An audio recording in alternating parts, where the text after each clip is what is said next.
If you've come out of a relationship with somebody who is a narcissist, I am praying that this video reaches you.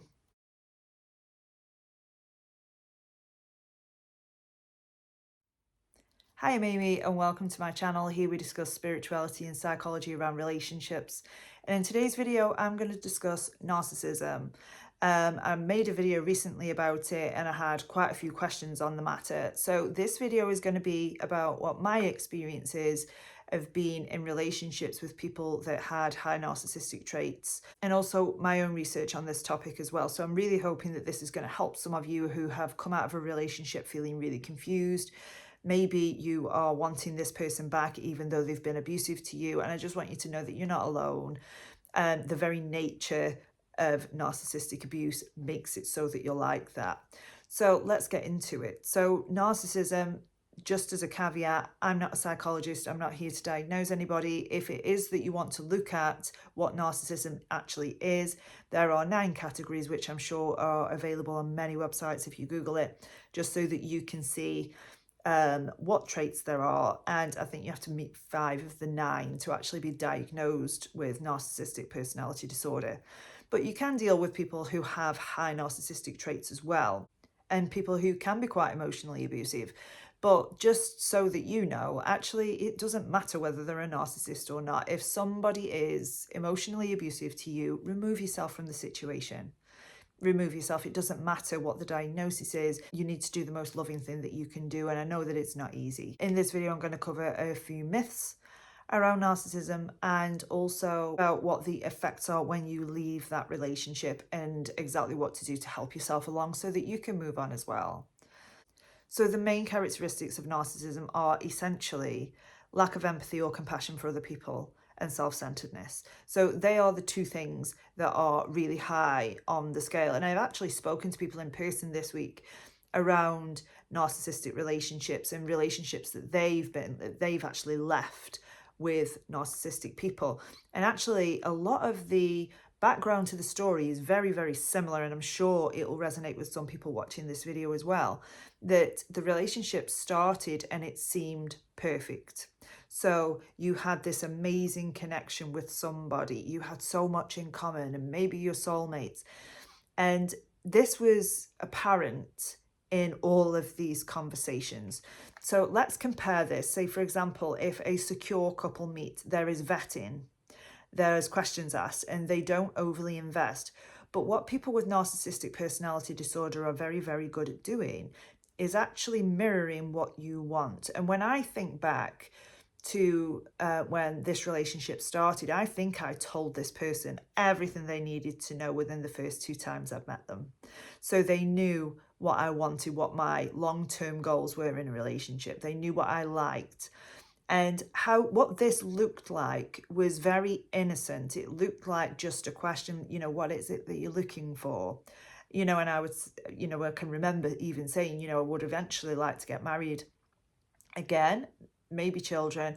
And then it was, oh, that's what I want as well. And this is what was pervasive in all of the conversations I'd had now that the rose-colored glasses were off and it's years down the line, it became apparent that promise, that shared fantasy was actually never going to happen. So this is the difference. A shared fantasy is normal for any relationship. A secure couple will have a shared fantasy of what they want the future to look like. But the shared fantasy in terms of narcissism, what narcissists do is sort of drag you into what their fantasy is. So you're going along in this relationship thinking that this person's on the same page as you, that this person wants the same things as you. And you'll notice as well with other little things that, maybe you've mentioned something that you like, and then it's, oh, I like that too. When 5 minutes ago, they didn't even know what it was. And this is what they do. They mirror you. So essentially, throughout this whole relationship, you've just been holding a mirror up to yourself. And I know that this is really hard to believe, but when it is that you are going through a breakup with a person that has this personality type, you have gone through a relationship where you have been gaslit, where you've been manipulated, where you've possibly been love bombed and discarded love bomb, then discarded and devalued, you are going to feel confused. And this is the aim of this particular sort of abuse, because whilst you are confused, you're not going to leave. And I can tell you that narcissistic personality disordered individuals have got a massive fear of abandonment. If it is that you're anxiously attached and you've got a fear of abandonment, it's nothing compared to theirs. So what the aim is to keep you, I suppose, so it's almost like a carrot dangled in front of you to keep you going. So they will talk about things in the future, like, buying a house together, for example, even though their actions are not matching up with their words. And what you'll also find is that this typically happens when it is that they think that you are considering ending the relationship. This will all come out. Yes, we'll get married. Yes, we'll buy a house together. Yes, this is where we're going to live. This is what our life's going to look like. And this is what the shared fantasy is. And this is what makes narcissistic relationships really hard to let go of, because not only are you letting go of the idea of the person that you thought that they were, you're letting go of this idea of what your future was going to be like as well. And this can be incredibly painful when you're out of the relationship, and it has that addictive element. So it's almost like a physical addiction that you're trying to break, because you were all full of hope and now you're not. So it's so important that during this time you're super kind to yourself and you're super aware of what's going on. Because I can tell you from being in that situation with an on and off again relationship with a person who certainly had highly narcissistic traits, that is what it's like. It's almost like it's an addiction, where you really know that, yes, this person's abusive and I don't know why I want to be with them, but all I know is that I want to be with them. And I really do feel for anybody in this situation, because it's almost like coming off a drug, a really addictive substance. And narcissism's even covered in the Bible. It says in Timothy 3:2-4, people will be lovers of themselves, lovers of money, boastful, proud, abusive, ungrateful, unholy, without love. And I think this pertains to a lack of empathy and a lack of love for others, because what it is that you need to understand, and it's hard when you're not in that personality, is that this person objectifies everybody else in their reality, define people as useful and not useful. So if you've ever been with anybody who is best friends with you when they need something, but when they don't need something, you don't hear from them, or whether you've been in a relationship with somebody who, I don't know, maybe you've been really, really ill, and this person has either heightened their own neediness, or they have completely ignored the fact that you're ill, or the abuse has escalated when you're in a really vulnerable situation. This is because they can't show, it's because they have this inability to put themselves in somebody else's shoes. Whereas people like you and me, I know that if it is that, someone close to me is really ill, I will do my best to help them. But with these people, this isn't there, because they don't actually see you as a human being in there. They don't relate to you the same way that you relate to other people. And I've often heard within the spiritual community, narcissism, it's just a label. And this to me is particularly dangerous, because it's not just a label. These people exist. And if it is that you're going around thinking, oh, it's just a label, you're gonna, there is a real possibility that you're going to walk into a really dangerous situation that is going to have an effect on you for a very long time. Yes, I do believe that these people exist. No, I don't think it's just a label. I think it's an actual personality disorder that people really do have. And I think people also need to realize that if you're in a relationship with somebody of this nature, even if you weren't anxious before, even if you weren't codependent before, relationships like this can make you into that. Because what you'll find that happens is that at the beginning of the relationship, the narcissistic person is going to idolize you in some way. It might not be obvious love bombing, which is another myth, which really does take the eye off the ball a bit, because, we all hear, well, narcissists always love bomb. They don't always love bomb. They don't. And, I went through this a few years ago where I was looking at this thinking, oh, well, they don't do this. They don't love bomb, so therefore they mustn't be a narcissist. Yes, they can love bomb, And yes, I've experienced love bombing coming from a narcissist and understand how overwhelming it feels, but they don't always do that.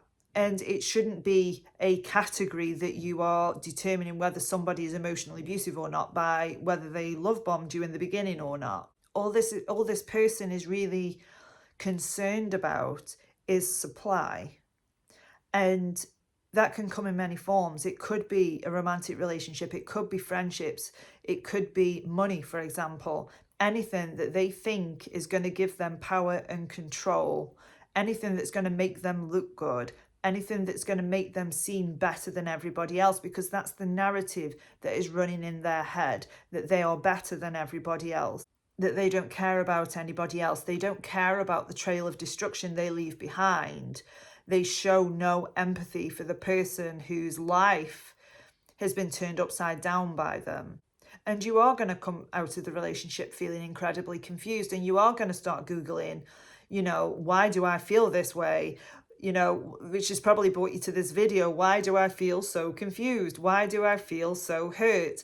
This is probably the number one symptom of narcissistic abuse, that you come out of the relationship feeling so confused, like, who was this person? How is it that this has happened? What's real and what's not real? And if you can understand that you've been in a relationship where you've probably experienced quite a lot of gaslighting, so you've probably had a lot of your feelings dismissed, a lot of your thoughts dismissed, a lot of your belief systems challenged all the time. And just to make it clear that gaslighting is not just lying. Gaslighting is lying, but the point of gaslighting is to make the victim question their perception of reality.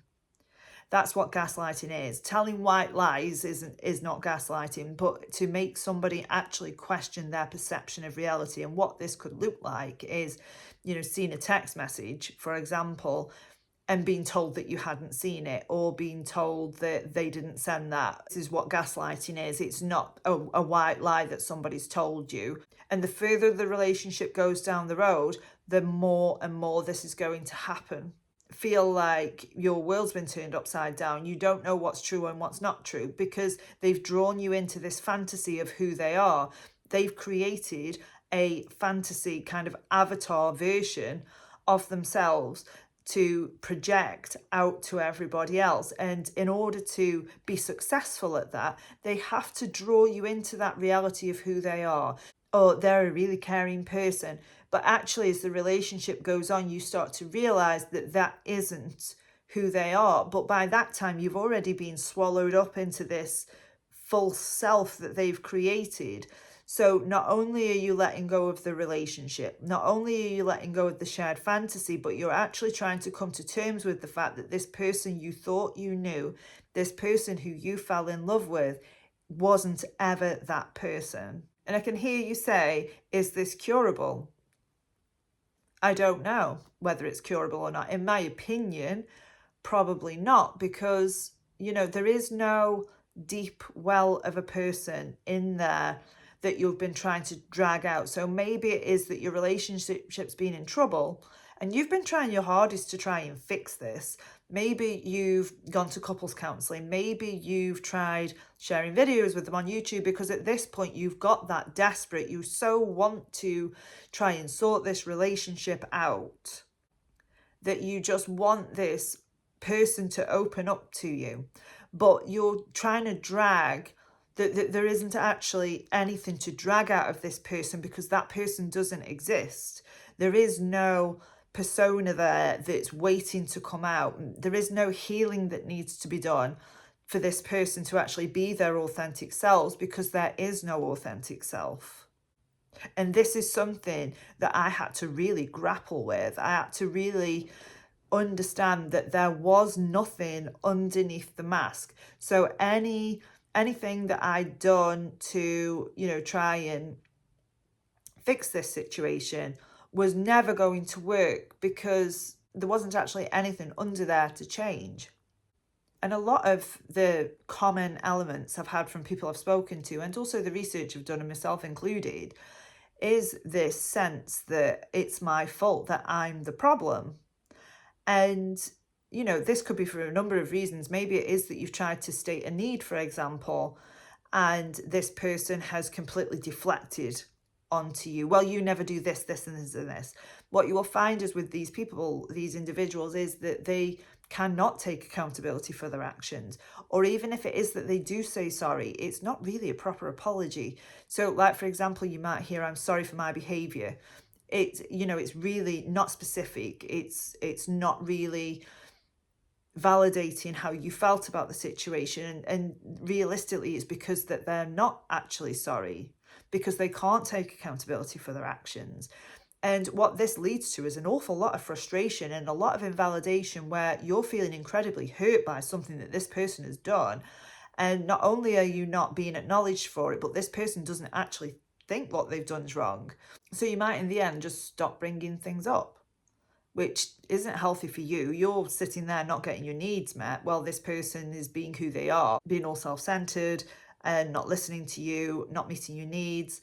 But when it is that you look like you might have had enough, oh my God, we're going to have this, this, this, and this, and this, and this, and this in our future, they're going to love bomb you. And then the devaluing starts again. And when you've been in this cycle for a very, very long time, you may well develop what's called a trauma bond. And I would definitely recommend that if you feel like this, and if you believe that you've been in a relationship with somebody of this nature, I would absolutely recommend that you get therapy, because you are going to need help processing what's gone on. You are going to need help understanding what's true and what's not true. So one question I've been asking myself is, you know, is creating a trauma bond on purpose or not? And I'm still to find the answer about that, and I'm mulling it over of whether this was on purpose, which I think some of it perhaps was, because I went through a lot of situations where I would want to talk about something and then it would be deflected back on me, and then I would get blocked and then unblocked. So it was very confusing, and I feel like that was on purpose, but whether it is consciously done is a question that I just can't answer right now. But I think in terms of their behavior as a whole, yeah, I do believe some of it is subconscious. Some of it I do believe is natural to them, like gaslighting to a point is natural to them. Some of it's not going to be. Some of it is going to be on purpose. Love bombing is going to be on purpose. But I think the self-centered side of the disorder isn't. I think that is subconscious. I think that is running in the background. So what are the symptoms of being in a trauma bond? Well, number one is that you've come out of the relationship feeling incredibly confused. Like, what the hell just happened? And, you know, who is this person? Why are they different now? And I can remember when I'd come out of it and when I'd started to really research this and really understand that this was the sort of person I was dealing with. I remember having a conversation with them over the phone, being more aware of what was going on and noticing these patterns. And I had an experience with this person where it felt like I was speaking to 3 different people, and I noticed it and I was very aware of it and thought, you know, I've been living with this. No wonder I'm confused, because I would have been going around worrying about which version I was going to get. And when this happens, of course, you are going to be trauma bonded to this person, because they make it so that you are emotionally reliant on them. And they do this with the shared fantasy, with the love bombing. They will make it so that you are emotionally reliant on them. And once they're gone, it is like a drug has been taken away and you're forced to go cold turkey when you don't want to quit the drug. So if it is that you're feeling like that, really do get therapy, really do be kind to yourself, reach out to people who you trust to help you through that time. It will come to an end, I promise that. Another symptom of a trauma bond is wanting to go back to this person, but you don't really know why you want to go back to them. So like, let's say if you've been in a secure relationship with somebody, you can say that, you know, I loved this person because they were A, B, and C. You won't be able to do that in this situation. You know that this relationship is not good for you, but you still want to go back and you don't know why. This is also a symptom of a trauma bond. And I encourage you to get as much information as you can so you can start to see the relationship exactly for what it is. And this was an incredible help for me. And a real shout out to Richard Grannon, who is, you know, one of the experts on narcissistic abuse. That his content helped me immensely on my journey to actually breaking this trauma bond. And the first thing you need to do when you want to break this is go no contact. Go no contact. And I know that that's really scary to hear when it is that you're in a place that you really, really think that you need this person. But no contact is the only way to go. Block them on absolutely everything. Do not give this person another way in. Don't leave any door open for this person to come in. Start to feel safe in your own space. Start to do breathing exercises so that you feel safe where it is that you are. So if it is that you live with this person and now you're living on your own, it can feel like still that you're treading on eggshells and it did for me, particularly for the first few weeks. It did make me feel I was treading on eggshells. But it's really time for you to actually deal with those symptoms of anxiety and understand that you are safe now. You don't have to pretend to be something that you're not. You don't have to worry about saying the wrong thing anymore. And start to build your sense of self back up. And start to understand why you got into this situation in the first place. I mean, I had to take accountability for who I was at the time. I was a single parent. I'd just come out of a divorce. You know, my self-esteem wasn't exactly brilliant. And, you know, I was the perfect target for this person. And it probably was easy to manipulate me because I overshared and, you know, I overshared with this person.